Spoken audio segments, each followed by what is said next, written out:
Keats' Hellenism, or the Grecian note in Keats' poetry, or Keats was a Greek. First of all, the definition of Hellenism. All those characteristics which were peculiar to the Greek way of life are designated by the term Hellenism. Keats was deeply influenced by the Greek mythology as well as by the artistic methods and plans of the Greeks. Keats was essentially a Greek among the English poets. He, like Shakespeare, had small Latin and less Greek, but he was enthralled by classic romance and myth, which he used to read in translation. A sonnet on the first looking into Chapman's Homer tells us what the newfound glories of the past were beginning to enthrall him. He imbibed much of the spirit of the old Greeks, for example, a desire for a perfected rather than an adumbrated beauty, a delight in finished workmanship rather than in vague suggestiveness, a feeling far from delight in the myths of gods and titans, nymphs and fauns, and above all, that innocent pagan delight in the physical side of life. Love of Greek mythology and legend. Keats was a Greek in his power of assimilating Greek mythology and legend. His Endymion and Hyperion are his greatest tribute to what he calls the mythology of Greece.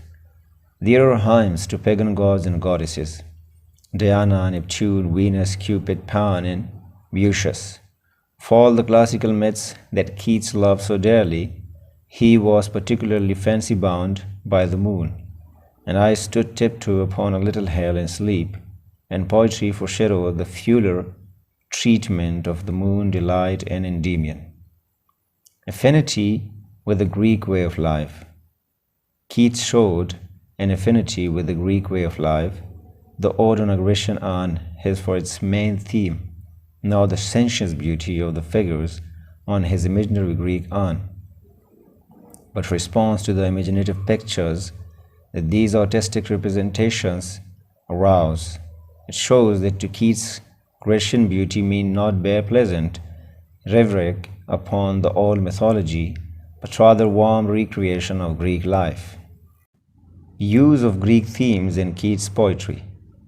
Keats often draws upon the old Greek themes, but he recalls them so as to be an expression of his own personal aspirations and strivings. Endymion, the handsome young shepherd who was the most handsome of men, was passionately loved by Cynthia, the moon goddess. She arranged that he should fall into perpetual sleep to enable her to carry him away in her arms to the top of Mount Latmos, where she had her residence. Keats wrote to his younger sister a summary of the plot of the poem Endymion. His affinity with the Greek temper is seen in his statement. But I dare say you have read this and all the other beautiful tales which have come down from the ancient times of that beautiful Greece. If you've not, let me know and I'll tell you more at large of others quite as delightful. It must, however, be kept in mind that Keats does not merely reproduce Greek tales and embellish them. He has so imbibed the Greek spirit that he can identify his own individuality with the Greek myths. And it is out of the union of these two elements that the poem Endymion has been born. Endymion is, of course, Keats himself. He is the poetic part of the Keats' own personality and his attractiveness to the moon goddess, who is the type of poetry, is again symbolical of the poet's dedication and devotion to poetry. That Keats identified himself with Endymion and made the experiences of Endymion a sort of spiritual autobiography is evident from a study of the poem, but it is also apparent from the above quoted letter to his sister. He describes Endymion as being a very contemplative sort of person and lived solitary among the trees and plants. The references, of course, belong to Keats himself. Thus we see that he did not merely admire the Greeks from a distance, he entered their world and made it his own. Synthesis of Hellenic and Elizabethan qualities in Keats' poetry. No doubt Keats' poetry was characterized by Hellenic qualities, but it would be unfair to say that he was nothing but a Greek.